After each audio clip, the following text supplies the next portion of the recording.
all of my work, I'm motivated by this notion of change.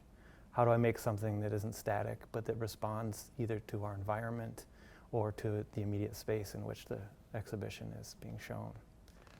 With Capacitor, I was interested in gauging something that's going on with the weather and bringing it into the gallery so that people could experience it viscerally and on a different time scale. So with the time scale that we're doing, we're taking the historical record of what's happening with wind and with heat, and we're changing that into something that can be experienced on incremental levels on a 5 or 10 minute sort of scale. Capacitor was conceived of only 2 months ago. So it's been a project that's happened very quickly, and there are challenges to that, but the largest benefit for me is that you're problem solving as you go.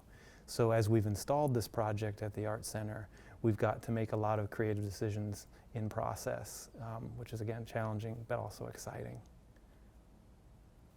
In designing the piece, part of what I was interested in was making something that would encapsulate the viewer. So you would come in and have this immersive experience.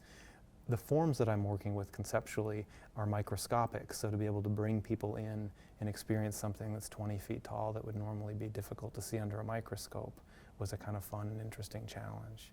The choice of materials was driven by two things. It was driven by how I wanted the piece to be experienced, so it needed to have a certain kind of luminosity with these skins that we stretched. It had to be lightweight so that we could transport the piece. So it's really something that's like an enormous kit that arrives in a compacted package that we've unfolded over 3 weeks and made something very, very large from. So it's also driven by how you move the thing and transport it. The sculpture is being moved and also changing its luminosity by a controller. And that controller is getting information on the roof of the building from sensors that are reading both the wind and the heat. So we're getting direct feedback from the environment, correlating that to the historical record, and creating something that moves and changes in luminosity. Part of what an electrical capacitor does is it stores energy and then allows it to dissipate.